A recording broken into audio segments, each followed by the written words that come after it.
But let's talk about 97 to 2000. I had never seen more of a collection of crazier people in my life. And I tell you guys how it is. What came close? The Tenderloin in 85. When I lived there for that summer, came close to my first year at the store. My first What's year the at Tenderloin? San Francisco. Oh. My first year at the store was Peter Chen, the guy who they said I killed, that disappeared, the old man. Oh, whatever. it'll come to me. Yeah, Gilbert Gottfried. He's alive. He's alive. Yeah. Gaylord Dingler hitting the guy with the car.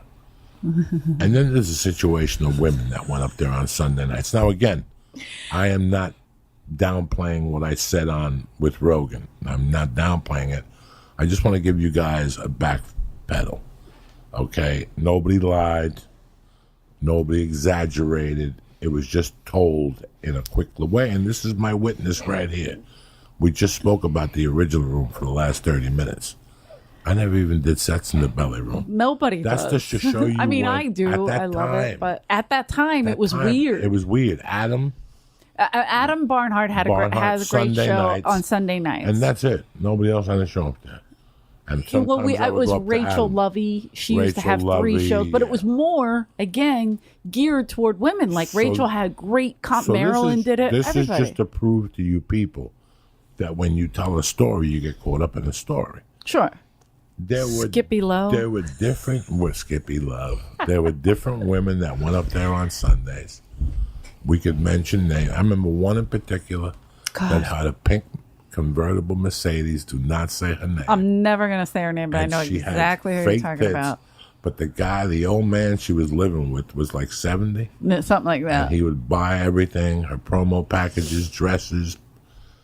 But the tits he got her, the doctor in Mexico forgot to move the vein under the fake tit. I hate you. And put the vein over the tit.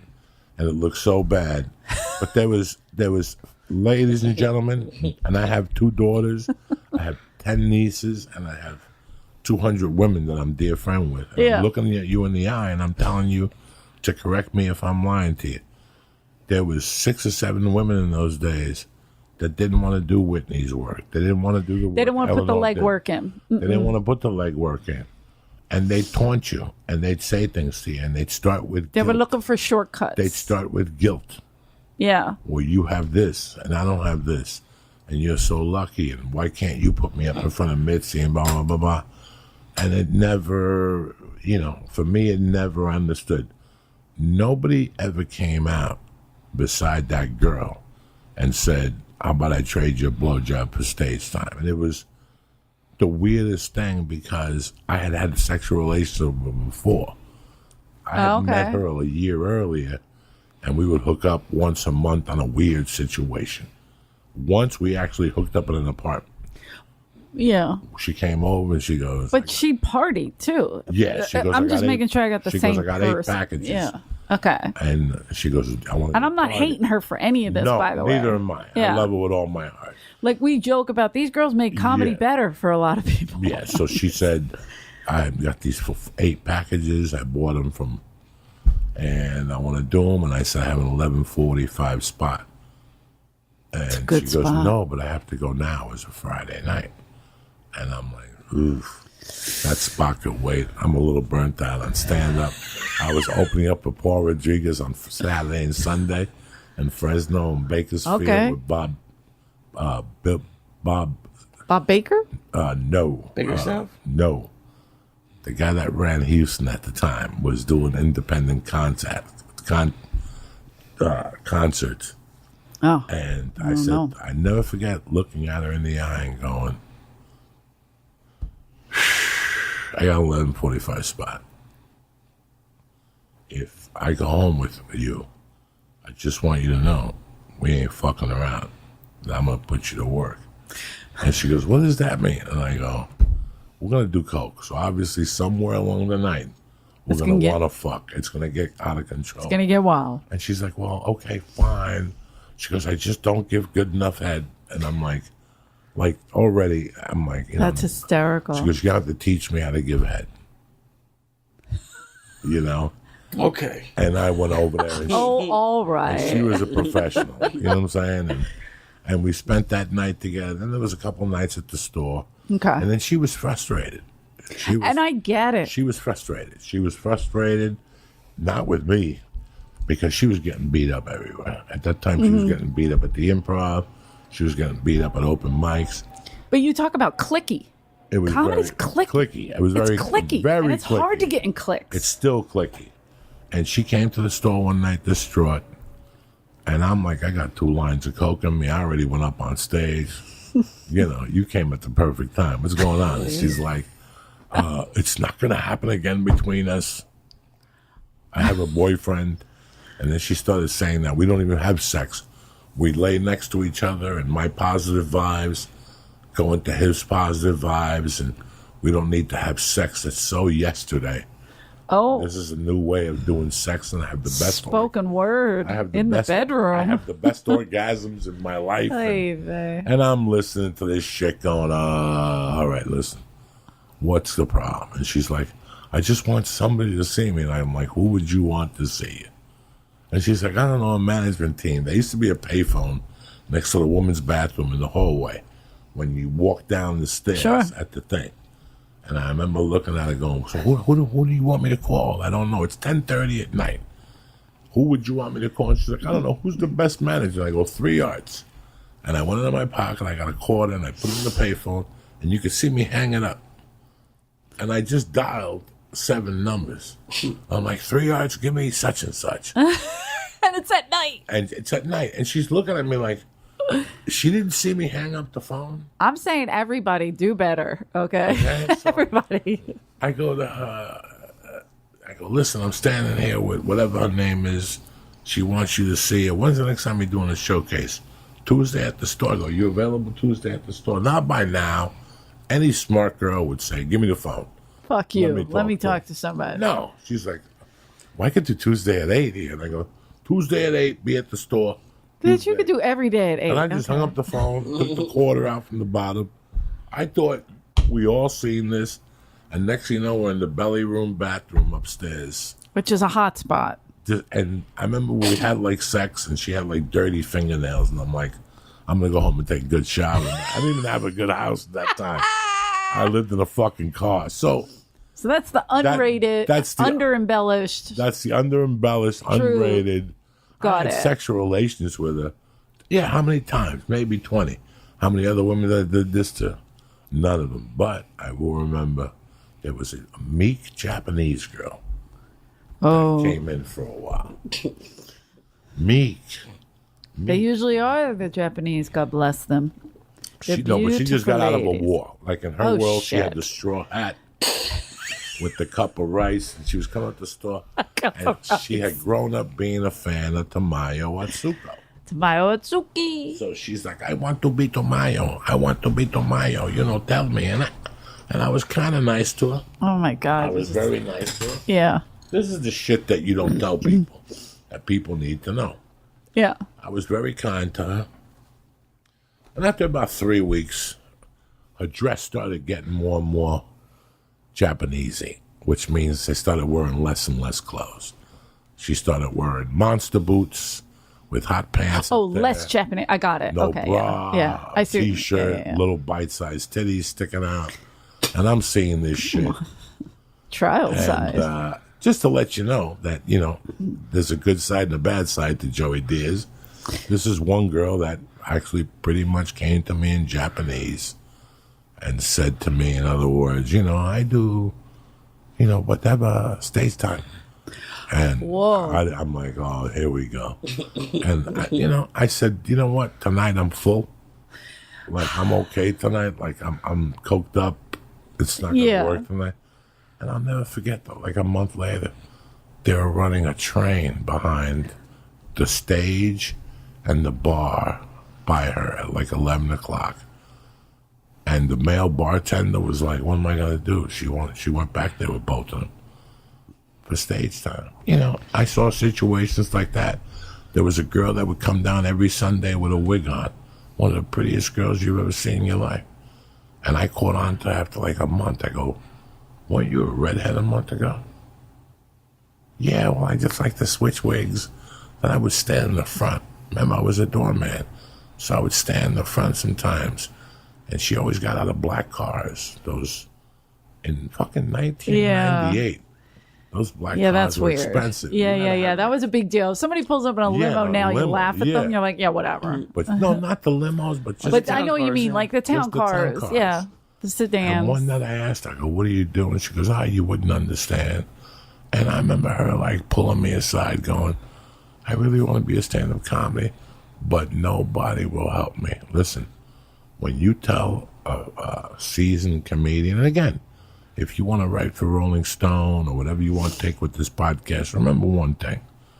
When a woman comes to you in comedy and says, I don't know what they're doing, I need help, 7 out of 10 comics, what do they say to you? I got you covered. Yeah. Don't worry about nothing. Let's go back to my apartment. And 9 out of 10 of them are full of shit. And 9 out of 10 of them are full of shit. And then when they realize they don't sleep with you, they're not your friend. They don't talk to you. Yeah. I always try to talk to those women. You know, you grow in comedy and you see the weaknesses. And like I told you guys last week, one night, Lee and I were coming back from Pasadena.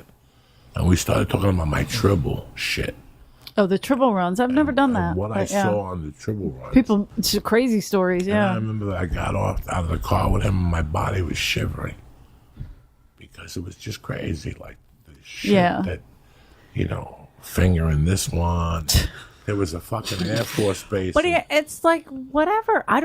There's a comedy show called The Degenerates of Comedy. You did it. Why do they call, like, did any of the comics get offended? You called us degenerate. We are. For the most part, we are.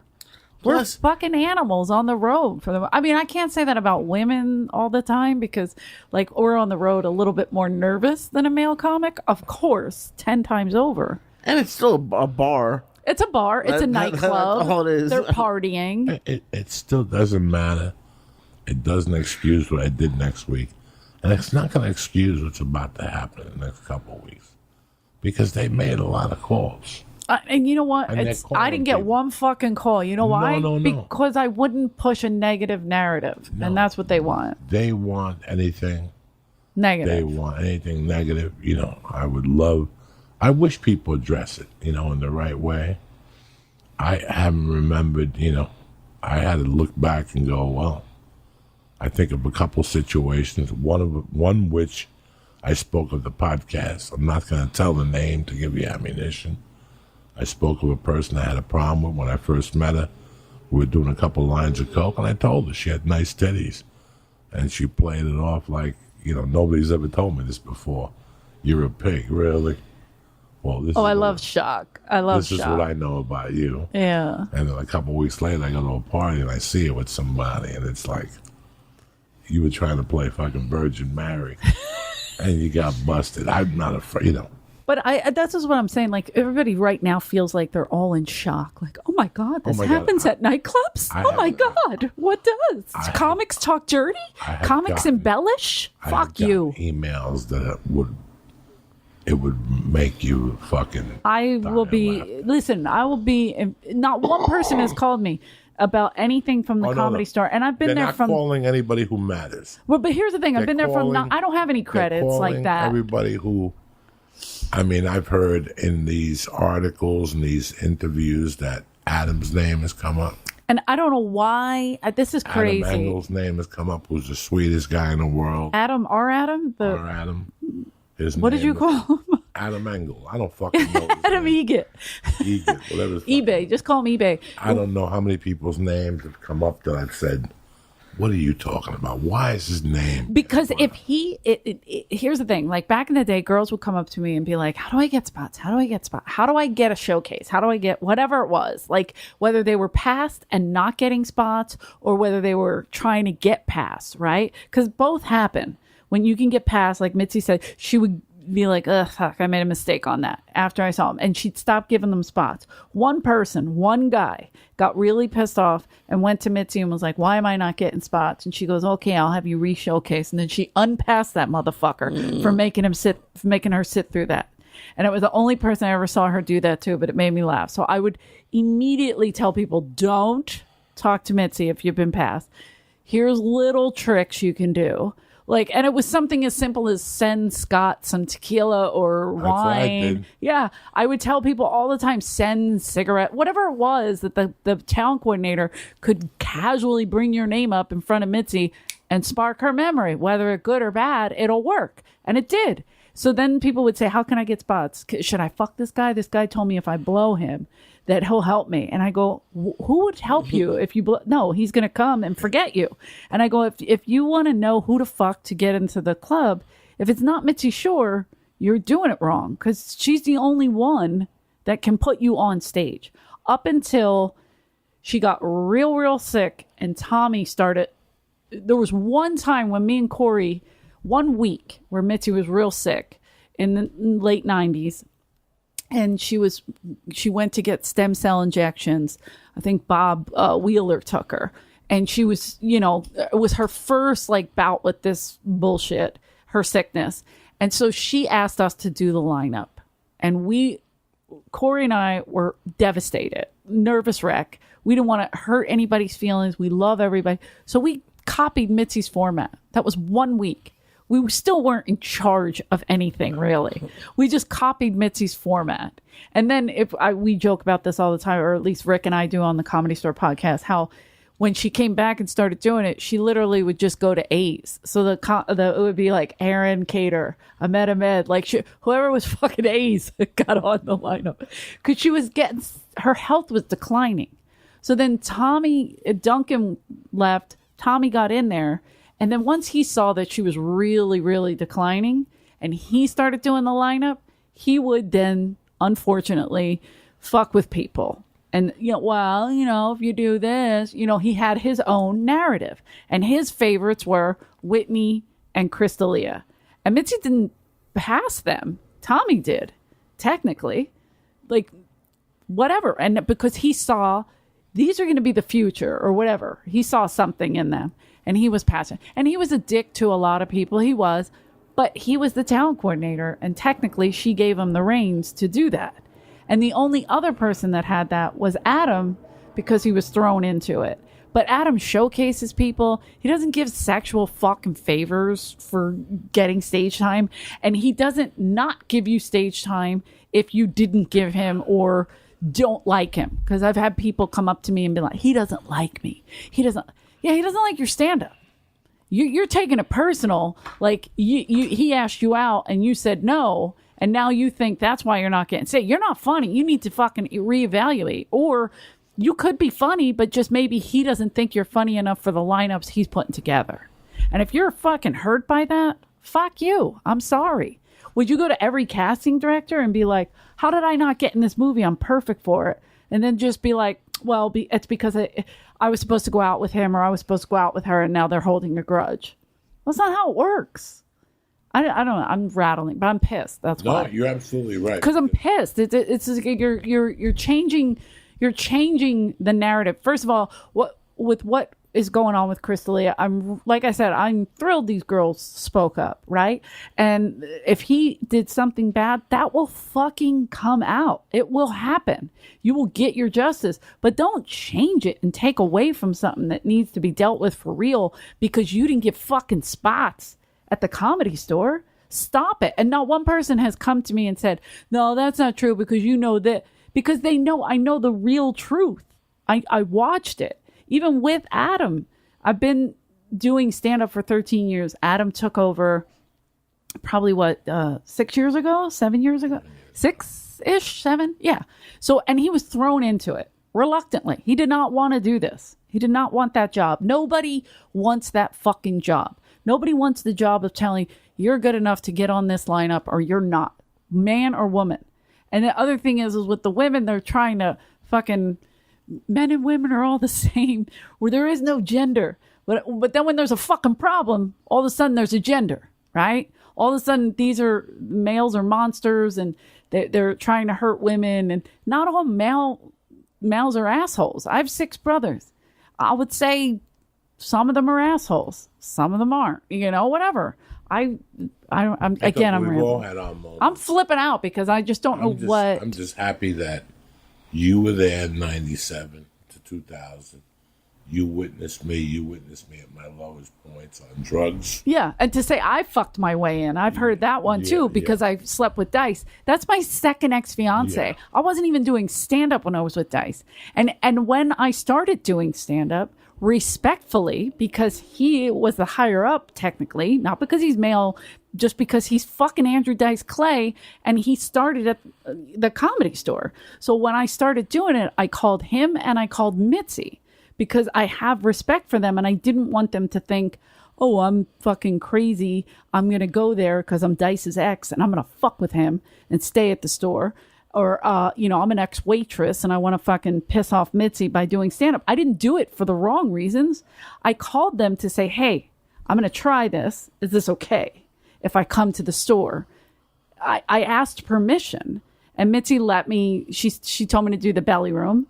And I did. And then she showcased, I showcased three times for Mitzi. It took me 3 years to get past.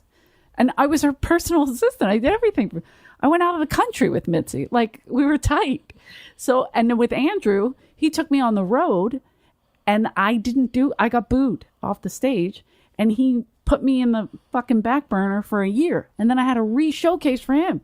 So don't tell me I didn't do the fucking legwork and that I fucked my way into a Comedy Store paid regular, because I'll beat the shit out of you. 1, 2, I worked my ass off for it.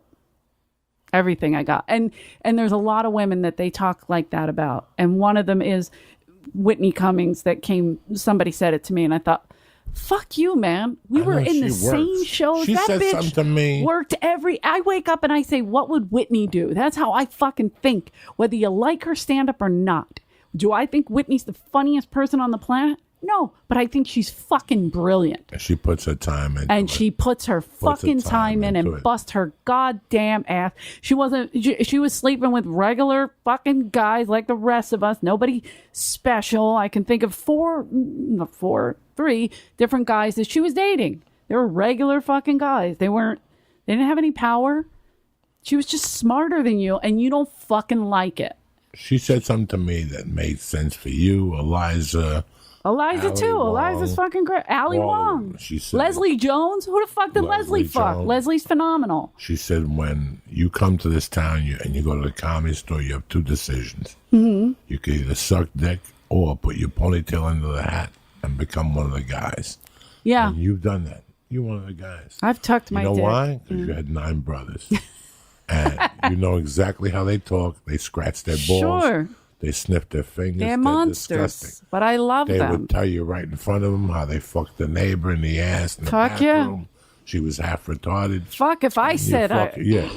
And you laughed a little bit. But that was what, that they said coerced. There was no need to coerce nobody. Nobody coerced. These girls were willing. God bless them. I mean, and there was many others, and I've heard many other stories. And like I said, I'm not here with this podcast. Now the next step is where this goes. Where does this go? If it goes any further, it's dumb. I got to be honest. It's going to go further. It's going to go further. Well, they're going to pick apart every person. Anybody that's ever laughed at Richard Pryor should be executed then. Yeah, he grew up in a whorehouse. It's going to go further. And that's how he saw women. It's going to go further. And at least for me it is. They made some calls. They called Seattle to see why I left Seattle. Were they worried you have a fucking past? You're pretty open about it. Oh, I am. They're going after clubs for certain reasons, for not doing, I heard this in an email, stricter background checks in the comics to make sure they're not sexual predators. Like now they have us. Oh my God! How the fuck are we going to prevent that? Wednesday I celebrate 20 years with my girlfriend. When you saw us at Terry, my girlfriend. It's your wife, fucker. My wife. In my head, I was but we've been together 20 years. Wow. So you got to remember, when I started dating Terry, I was still snorting coke, but I was at the store and I couldn't really do nothing because now she'd know it. She was right there watching me. Yeah. So for you motherfuckers that want to say something, and Terry don't fuck around. Terry don't fuck around. Terry was there. If I worked 5 nights, Terry worked 5 nights. She will fuck you up, Jack. That's my girl. That's why I love Terry. Like Terry worked 5 nights.